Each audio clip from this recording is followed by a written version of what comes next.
a nice piece of filet mignon for it, but it was quite a bit expensive, and I won't be doing it again in the future, or in the near future at least. Here I have a half sheet of nori that I am cutting into thin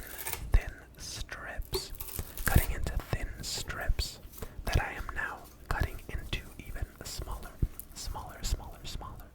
strips, so they mix nicely into the beef tartare and don't become a hindrance when chewing.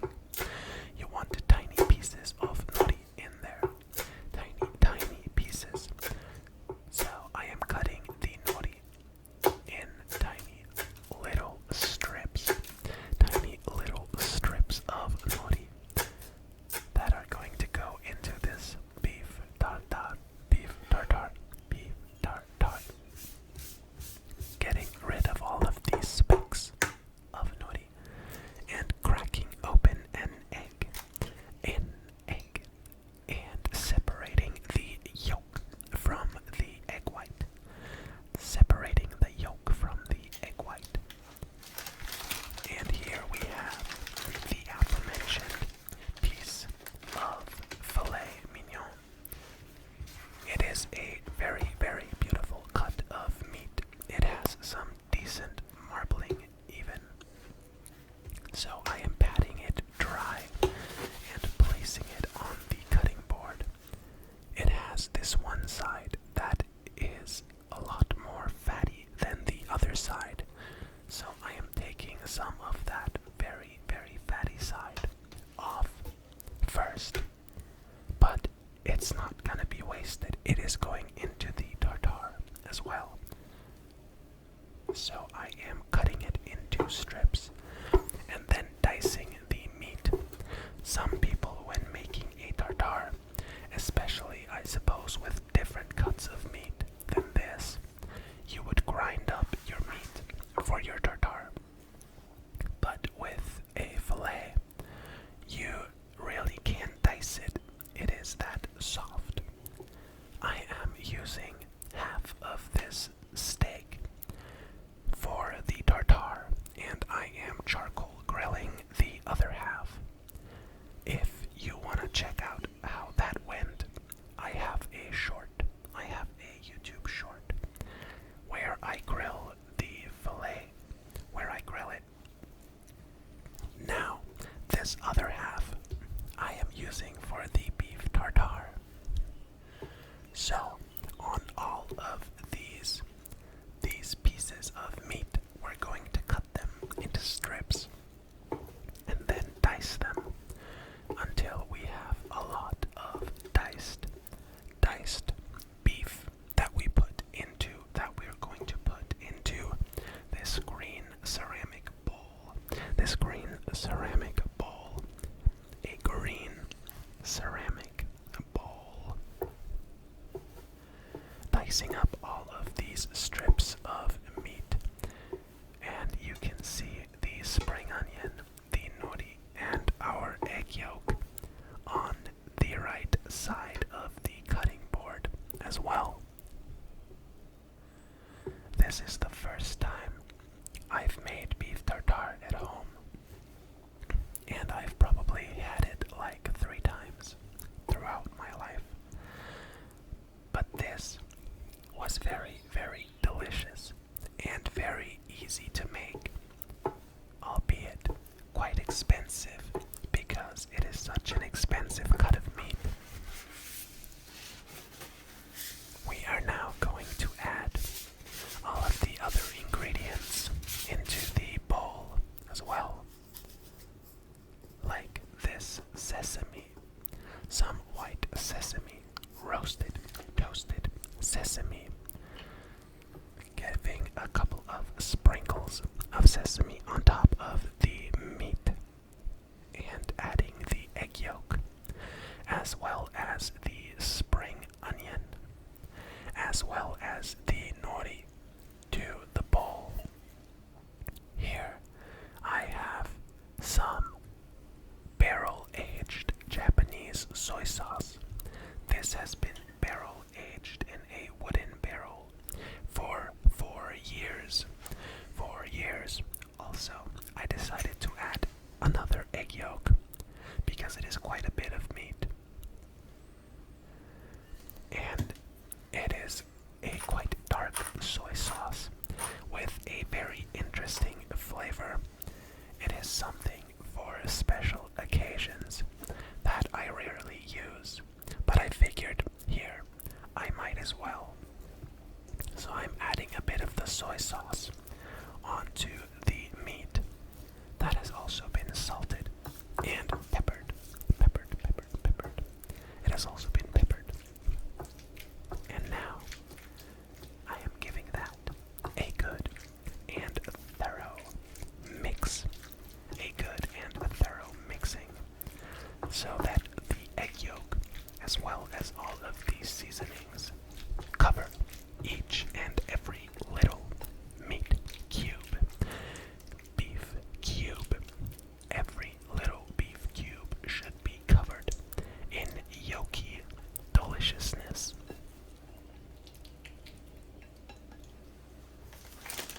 Here I have this piece of rustic bread made with some sourdough that I got at the local bakery. And this is not the best piece of bread for a Japanese inspired beef tartare because it has sun-dried tomatoes inside of it. But it worked out.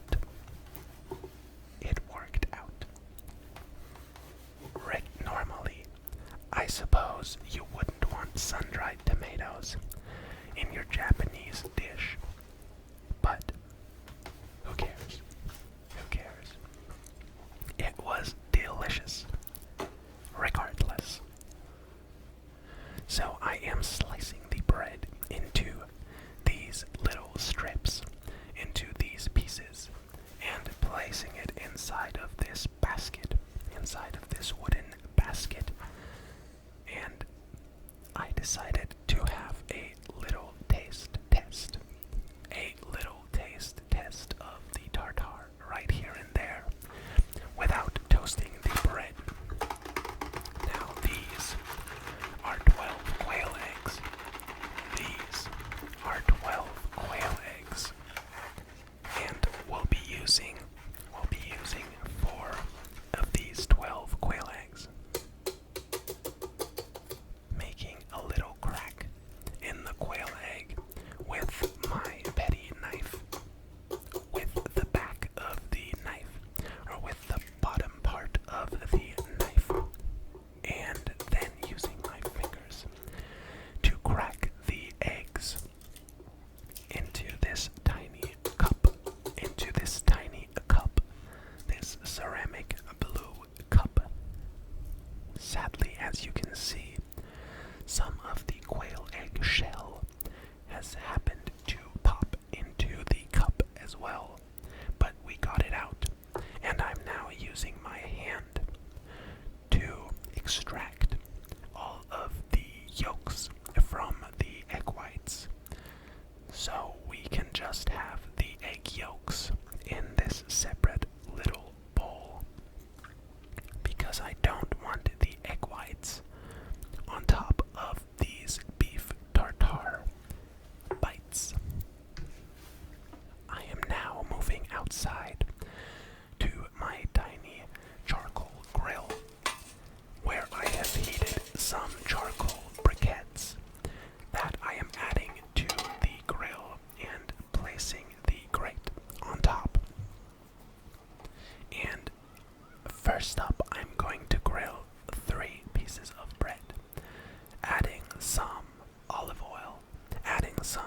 oil onto the pieces of bread and placing them oil side down on the hot charcoal side of the grill.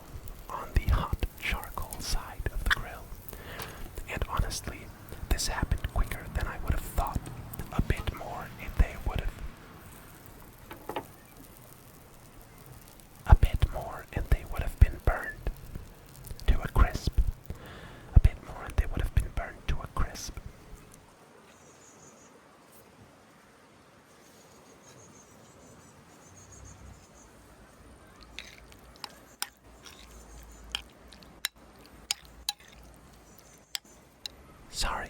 was a car outside. There was a car outside. I am now plating the beef tartare atop these charcoal grilled pieces of rustic sun-dried tomato bread. And then I am going to add the egg yolks. Sadly, I wasn't careful enough when handling the egg yolks, and 2 out of 3 broke right in the spoon. But the taste doesn't change. It is just the visual that changes.